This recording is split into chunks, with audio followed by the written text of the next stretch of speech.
దేవుని పరిశుద్ధ నామానికి మహిమ కలుగును గాక. ప్రేక్షకులకు నా హృదయపూర్వక వందనాలు తెలియజేస్తూ ఉన్నాను. ప్రియులరా, ఈ సమయంలో దేవుని వాక్యాన్ని చదువుకుందాం. చూడండి, యెషయా గ్రంథం 53వ అధ్యాయము 1 నుంచి కొన్ని వచనాలు చదువుకుందాం. మేము తెలియజేసిన సమాచారం ఎవడు నమ్మెను? యెహోవాహు ఎవరికి బయలుపరచబడిను? లేత మొక్క వలెను, ఎండిన భూమిలో మొలిచిన మొక్క వలెను అతడు ఆయన ఎదుట పెరిగెను. అతనికి స్వరూపమైనను సొగసైనను లేదు. చూడండి పిల్లల, దేవుడు ఎంతో అందమైనటువంటి దేవుడు. ఆయన పరమగీతలో ఉంటది, నా ప్రియుడు ధవళవర్ణుడు, రత్నవర్ణుడు, 10,000లో ఎంతో గుర్తించదగినటువంటి ఆ మంచి ప్రియుడని షోలోమితి తాను సెలవిస్తూ ఉంటుంది. అవును ప్రియులరా, ప్రియుడంటే దేవుడు కనుక ఆయనను గురించి ఇక్కడ యెషయా భక్తుడు ప్రవక్త తెలియచేస్తూ ఉన్నాడు. మేము తెలియజేసిన సమాచారం ఎవడు నమ్మెను అంటే, సమాచారము ఎంతో మంది సేవకులు తెలియజేస్తూ ఉన్నారు, ప్రవక్తలు తెలియజేస్తూ ఉన్నారు, సువార్తికులు తెలియజేస్తూ ఉన్నారు. కానీ చాలా మందికి ఆ సమాచారము వినే మనసు వారికి లేదు. కానీ దేవుడు ఉన్నాడని, దేవుడు స్వస్థపరుస్తాడని, దేవుని యందు విశ్వాసం ఉంచితే పరలోకం దొరుకుద్దని నమ్మాలి. హెబ్రీయులకు రాసిన పత్రికలో ఉంది ఏమని? దేవుడు ఉన్నాడని, ఆయన మేలు చేస్తాడని నమ్మి ముందుకు సాగాలి అని పౌలు గారు సెలవిస్తూ ఉంటారు. కనుక తోమా నమ్మలా. తోమా యేసు ప్రభు లేచిన తర్వాత, పునరుద్ధరణై తిరిగి లేచిన తర్వాత ఆయన నమ్మలా. చనిపోయినాడు ఎట్లా బతుకుతాడు అని సందేహించాడు. అప్పుడు యేసు ప్రభు వారు అతను ఉన్నప్పుడు ప్రత్యక్షమై, తోమా ఇట్రా, నీ విరేలతో నా చేతులలో గాయాలు పెట్టి చూడు. చూసారా ప్రియులరా? అప్పుడు యేసు ప్రభువు వారు ఒక మాట అన్నారు, చూచి నమ్మిన వారి కంటే చూడక నమ్మిన వారే ధన్యులు. ప్రియులరా, చూడక నమ్మిన వారే ధన్యులు. మనం విశ్వాసంతో, మనం చూడలా కానీ విశ్వాసముతో మనము దేవునిని మనము ప్రేమిస్తూ ఉన్నాము, చూస్తూ ఉన్నాం. కనుక నమ్మాలి. మనం దేవుడు ఉన్నాడని, మన కొరకు సిలువలో ప్రాణం పెట్టాడని మనము నమ్మాలి. అపవాది అంటది, ఏదైనా నమ్ము కానీ ప్రభు దగ్గరికి, ప్రభు మాటలు నమ్మొద్దని చెప్పుద్ది. ఏదైనా నమ్ము, లోకంలో ఎన్నో ఉన్నాయి, అన్నిటినీ నీవు నమ్ము. కానీ యేసు ప్రభు దేవుడు అంటే మాత్రము వాడు అదే మంట, ఎంత కోపమో. చూసారా ప్రియులరా? ఫరోకి కూడా కోపమే ఇశ్రాయేలీలంటే. అలాగే బబులోను రాజుకి కూడా కోపమే ఇశ్రాయేలీలంటే. అలాగనే హిట్లర్కి కోపమే దేవుని బిడ్డలంటే. అట్లాగే ప్రియులరా, హేరోదికి కోపమే. అలాగే ఇప్పుడు కూడా దేవుని బిడ్డలంటే ఎంతో కోపగించుకుంటున్నారు. కారణం వాళ్ళ తప్పు కాదు, కానీ వాళ్ళని వెనకాల ఒక ప్రభావము ఏం చేస్తుందంటే వారిని బలహీనపరుస్తుంది. అపవాది ఉన్నాడు అవండి. కనుక మనము బహు జాగ్రత్తగా మనము నమ్మి ఆయన యందు భయభక్తులు కలిగి మనము జీవించాలి.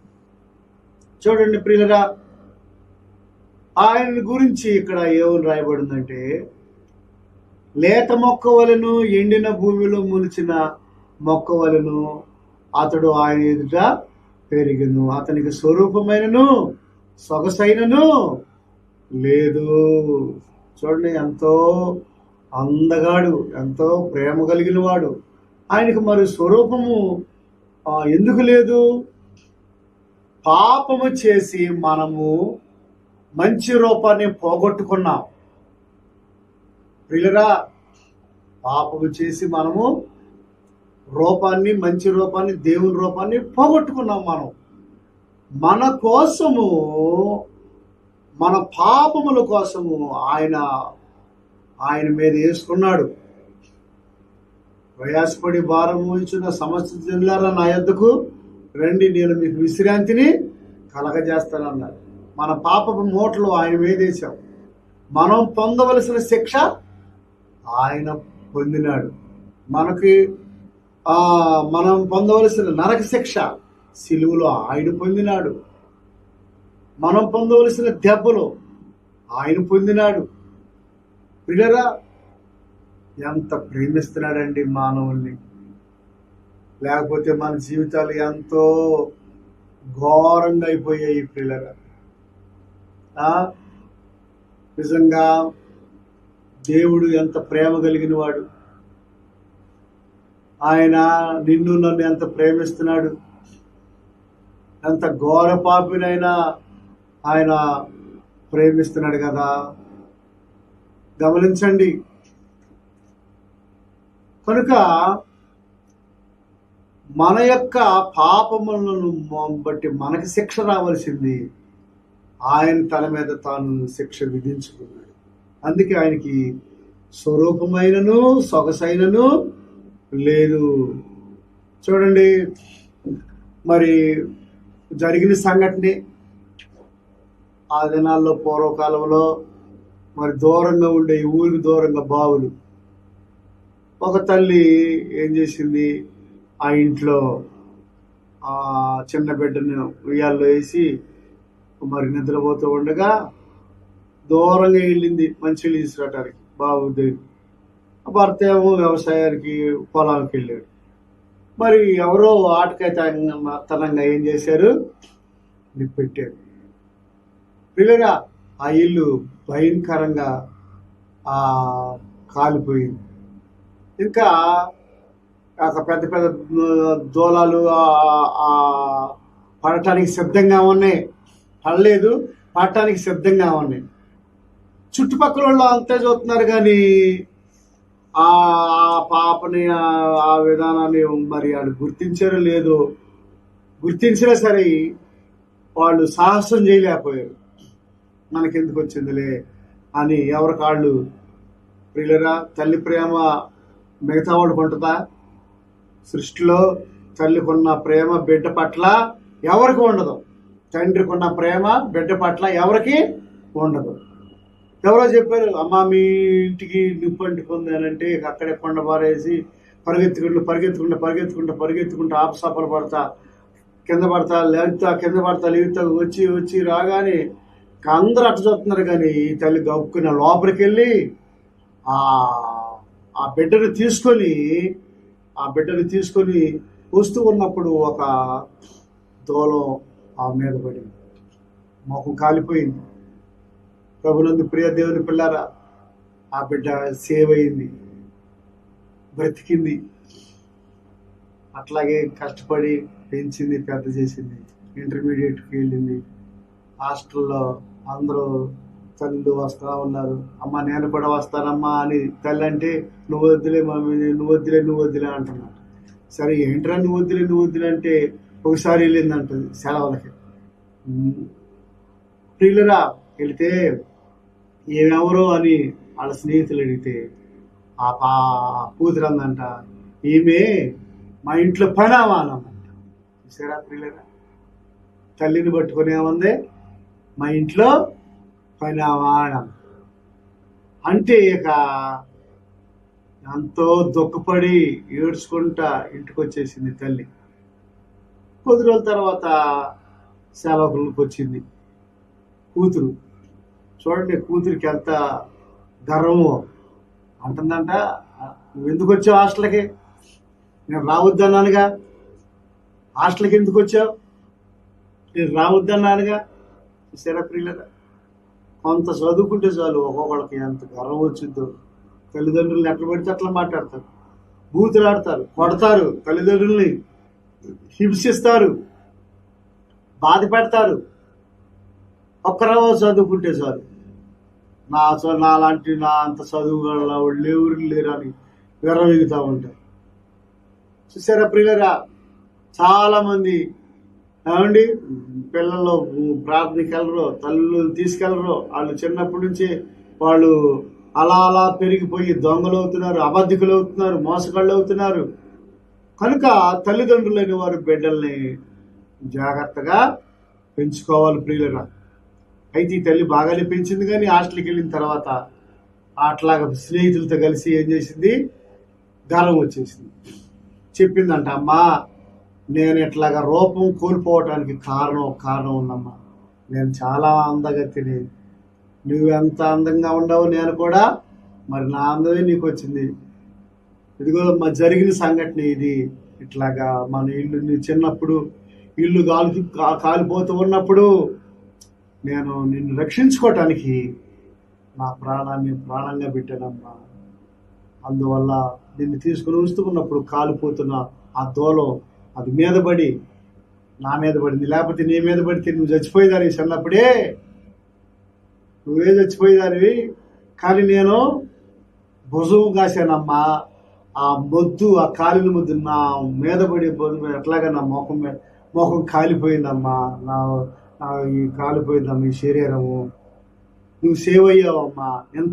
ఎంత స్టోరీ జరిగిందమ్మా అంటే అప్పుడు ఆ పాప ఎంతో పశ్చాత్తాపడి కాళ్ళు పట్టుకొని క్షమాపణ అడిగిందంట.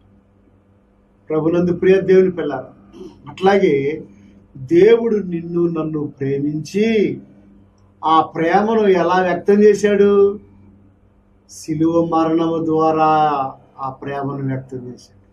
ఇంకా ఎలా వ్యక్తం చేశాడు, కొరడా దెబ్బలు, మేకులు, బలమైన శిలువ. ప్రియులరా, మరి ఎంతగానో ఆ శాస్త్రులు, పరిసయ్యులు, ఆ రోమా సైనికులు, ప్రపంచంలో ప్రజలందరూ సరే యేసు ప్రభుని లెక్క చేయలేదు. అబ్బో ఈయన మాకు వద్దులే, ఈ రక్తం గారి ఆయన మాకు వద్దు, ఆయన మొఖం బాగాల, ఆయనకి ఆయనే రక్షించుకోలేడు, మనల్ని రక్షిస్తాడు అని చాలా మంది మనుషులు యేసు ప్రభువుని ఏం చేశారు, తృణీకరించారు. బైబిల్లో ఏముంది, అతడు తృణీకరింపబడిన వాడాయను, మనుషుల వలన విసర్జింపబడిన వాడును, వ్యసనాక్రాంతుడు గాను, వ్యాధిని అనుభవించిన వాడు గాను, మనుషులు చూడనొల్లని వాడుగాను ఉండెను. నిశ్చయముగా అతడు మన రోగములను భరించెను. సరే ప్రియులరా, 6వ వచనం, మనమందరము గొర్రెల వలె త్రోవ తప్పిపోతిమి, మనలో ప్రతి వాడును తనకిష్టమైన త్రోవకు తొలిగెను. చూసారా, యెహోవా మన అందరి దోషమును అతని మీద మోపెను. మనమందరం ఎలా త్రోవ తప్పిపోయామంట, గొర్రెల వలె త్రోవ తప్పిపోయాం. మనకిష్టమైన త్రోవ మనము ఏర్పాటు చేసుకుని తొలగిపోయాం. ఎవరికి ఇష్టమైన త్రోవ, వాళ్ళకి నచ్చిన త్రోవ, లోకంలో, పాపంలో, శాపంలో తనకిష్టమైన త్రోవను ఎన్నుకున్నాడు మానవుడు. చూసారా ప్రియులరా, వాళ్ళందరి కోసము ఆయన సిలువలో తన ప్రేమను వ్యక్తం చేశాడు. అయ్యా మీరు నశించిపోతారయ్యా, ఆ త్రోవ సరైంది కాదయ్యా, నరకం, అగ్ని ఆరద, పురుగు సావదయ్యా, మీరు నశించిపోతారయ్యా, నా వైపు తిరగండి అయ్యా, నేను మీకోసం సిలువలో ప్రాణం పెట్టి నా రూపాన్ని కూడా పోగొట్టుకున్నాను, చాలా మరి ఎంతో నేను రాజునయ్యా, ధనవంతుణ్ణి, మీకోసం దరిద్రుడు ఈ లోకానికి పశువుల పాకలో జన్మించానయ్యా అని యేసు ప్రభువారు సమాచారం సెలవిస్తూ ఉన్నారు. మేము తెలియజేసిన సమాచారం ఎవడు నమ్మెను. సమాచారం, సువార్త సమాచారము, ప్రేమ వార్త సమాచారము, ఈ టీవీ ద్వారా, ఈ ఎలోహిం టీవీ ద్వారా సమాచారము.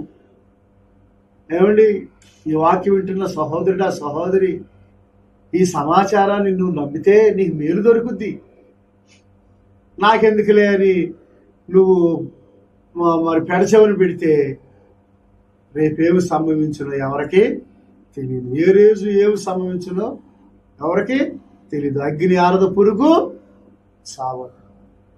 కనుక ప్రియ సహోదరుడా సహోదరి, ఈ సువార్త సమాచారము, ఈ యొక్క వాక్యం అనే సమాచారము, ఈ సువార్త సమాచారము మరి నువ్వు నమ్మితే నీకు మేలు దొరుకుద్ది. ఇంతకుముందు ఎవరెవరినో నమ్మావు, దేనికో లోబడ్డావు, నీ వ్యసనాలకి, నీ లోకాశలకు, నీ యొక్క ఇష్టానుసారంగా నీ జీవితాన్ని తల్లిదండ్రులను లెక్క చేయకోకుండా, బంధువులను లెక్క చేయకోకుండా, స్నేహితులను లెక్క చేయకోకుండా నీ ఇష్టానుసారంగా రకరకాలుగా చెడు వ్యసనాలకి నువ్వు గురైపోయావేమో. చివరాఖరికి ఏమయ్యావండి? వ్యాధులు వస్తాయి, బాధలు వచ్చినాయి, ఆర్థిక నష్టాలు, ఇబ్బందులు, శోధనలో అందరూ నిన్ను పట్టించుకోకుండా నువ్వు చావు బ్రతుకుల్లో ఉన్నావు. వ్యాధులను బట్టి నువ్వు ఇప్పటికైనా నువ్వు నమ్మినట్లయితే యేసయ్య వార్తను ఎంత ఘోర పాపినైనా దేవుడు క్షమించటానికి ఆయన సిద్ధంగా ఉన్నాడు. పాపాత్మురాలని స్త్రీ ఒక ఆమె వచ్చింది. రాళ్లతో చాలా మంది ఏం చేస్తున్నారు, రాళ్ళు రువి కొట్టి చంపడానికి చాలా మంది ప్రజలు ఆమె వెంటబడుతూ ఉన్నారు. ఆమె కింద పడి తల్లిస్తా పరిగెత్తుకుంటా ఆ రోడ్డు మీద వెళ్తా ఉంటే యేసు ప్రభువారు ఆ ప్రక్కనే ఉన్నాడు. ఆ రోడ్డు మీద సేవ చేయి, సువార్త ప్రకటించడానికి ఆయన దగ్గరికి పరిగెత్తుకుంటా వచ్చింది. అయ్యా, నన్ను క్షమించండి అయ్యా, నన్ను రక్షించండి అయ్యా. చూసారా ప్రియులరా, పాపాత్మురాలని స్త్రీ పాపంలో పట్టబడింది. ఎప్పటికైనా నీ పాపం నిన్ను పట్టుకుంటుంది. తమ్ముడా, సహోదరుడా, నీ పాపం నిన్ను పట్టుకుంటుంది. అతిక్రమాలు దాచిపెట్టివాడు వర్ధిల్లడు, వాటిని ఒప్పుకొని విడిచిపెట్టిన వాడు కనికరము పొందుతాడని బైబిల్లో వ్రాయబడి ఉంది. అతిక్రమాలు దాచిపెట్టేవాడు వర్ధిల్లడు, వాటిని ఒప్పుకొని విడిచిపెట్టిన వాడు కనికరము పొందుతాడు. ఆమె ఒప్పుకుంది. అప్పుడు వాళ్ళందరూ అన్నారు, ధర్మశాస్త్ర ప్రకారం రాళ్లతో కొట్టి చంపాలని ఉంది కదయ్యా, మరి మీరేమంటారు అని యేసు ప్రభుని ప్రశ్నించినప్పుడు, అది రాసింది ఆయనేగా, ఆయనే అని దేవుడు అని వాళ్ళకి మరి వాళ్ళ కళ్ళు మూయబడ్డాయి. ఆయనే దేవుడు కానీ వాళ్ళకి గుర్తెరగలేకపోతున్నారు. మీరేమంటారు అని అన్నప్పుడు, అవునయ్యా, ఉంది ధర్మశాస్త్రంలో, నేను కొంచెం ఇంకో మాట చెబుతున్నారు, రాళ్ళతో కొట్టి చంపాలని ఉంది. ఆ కొట్టేవారు ఎవరై ఉండాలి? పరిశుద్ధులై ఉండాలి, పరిశుద్ధులే రాయాలి అని చెప్పారు యేసు ప్రభు. అంటే నీతిమంతుడు లేడు, ఒక్కడును లేడు, అందరూ పాపం చేసి దేవుడిని గురించి మహిమను పొందలేకపోవచ్చు అని నేల మీద వాళ్ళ సంగతులన్నీ రాస్తూ ఉండగా, ఊరు బాబోయ్, అమ్మో నా పాపం, అమ్మో నా దోషం అని అందరూ ఎవరి కాళ్ళే రాళ్ళు కిందేసి, నీలో పాపం లేని వాడు ఎవరో మొదట రాయేయండి, పాపం లేని వారుగా ఉండి రాయేయండి, మీరందరూ పాపులేనయ్యా అన్నట్లుగా వీళ్ళరా అందరూ రాళ్ళు కింద పడేశారు. యేసు ప్రభు వారు అంటున్నారు, మా నిన్ను ఎవరు శిక్ష విధించలేదా? అవునయ్యా, ఎవరు శిక్ష విధించలేదయ్యా, నేను కూడా నిన్ను శిక్ష విధించనమ్మా, నీవు ఇక నువ్వు పాపము చేయకుము. ప్రభునందు ప్రియ దేవుని బిడ్డలారా, ఆ బిడ్డకి దేవుడు ఏం చేశారు? క్షమాపణ పెట్టారు, రక్షించారు ఆత్మని. ఆమె రక్షించబడింది, ఎన్నడూ పాపం చేయలేదు, మళ్ళీ వెనక్కి తిరిగి చూడలేదు. నమ్మి విశ్వాసంతో బ్రతికినంతకాలం నమ్మకంగా బ్రతికి ఆయన రాజ్య వ్యాప్తి కొరకే జీవించింది. కనుక మనం కూడా వాక్యం వింటున్న సహోదరుడ సహోదరి, మనం కూడా దేవుని యొక్క వాక్యాన్ని నమ్మి విశ్వాసం ఉంచి మన కొరకు ఆయన తగ్గించుకొని ఆయన ఈ లోకానికి వచ్చి మన పాపముల కొరకు, మన శాపముల కొరకు శిలువలో ప్రాణం పెట్టాడు. కనుక ఆయన విశ్వాసం ఉంచుదాము, ఆయనలాగా మనం కూడా తగ్గించుకుందాము, దేవునికి లోబడదాము, సరి చేసుకుందాము. దేవుడి కొద్ది మాటలు దీవించి ఆశీర్వదించను గాక. ప్రార్థన చేసుకుందాం, చిన్న ప్రార్థన చేసుకుందాం. పరిశుద్ధుడైన తండ్రి, ప్రేమ కలిగిన ప్రభువా, నీకు వందనాలు. నీ దయని బట్టి, నీ కృపను బట్టి ప్రభువా, నాయనా మీరు అలాంటి సమాచారం చెప్పినారు ప్రభువా. పాపలోకానికి, మానవులకి నాయన అయ్యా, లేత మొక్క వలె నువ్వు ఎండిన భూమిలో పెరిగిన మొక్క వలె పెరిగినావు నాయన. మీలో ఏ దోషము లేదు, ఏ పాపము లేదు నాయన. మా కొరకు నువ్వు ప్రభా ఎన్నో శ్రమలు అనుభవించినావు, ఎన్నో కష్టాలు అనుభవించి మేము పొందవలసిన శిక్ష మీరు పొందినారు ప్రభు. నీవు ఎంత ప్రేమ కలిగిన దేవుడు నాయన. మీ ప్రేమను గుర్తెరగలేకపోతున్నాం. ఇంకను మా పాపంలోనే, మా శాపంలోనే మేము జీవిస్తున్నాం. దయతో మమ్మల్ని క్షమించండి ప్రభా. ఈ వాక్యం ఉన్నటువంటి బిడ్డలకు సహాయం చేయండి ప్రభా. ఈ పరిచర్యలు దీవించి, టీవీ పరిచర్యలు దీవించండి, ఎలోహిము పరిచర్యను ఆశీర్వదించండి, స్టాఫ్ని దీవించండి, సేవను కట్టండి. ఇంకా అభివృద్ధి రానున్న దినాల్లో ఇంకా ఇది దినదినము వర్ధిల్లటానికి సహాయము చేయండి. చిన్న పరిచర్యలు దీవించి మహిమాదానితో ప్రభావాలు మీకు ఆరోపించండి. యేసు నామములో అడుగుచున్నాము తండ్రి, ఆమేన్. తండ్రి ప్రేమ, కుమారుని కృప, పరిశుద్ధాత్మ యొక్క నేను సహవాసం, అందగానము కూడిన మనకు సకల పరిశుద్ధులకు సదాకాలం తోడైండును గాక. ఆమేన్. God bless you.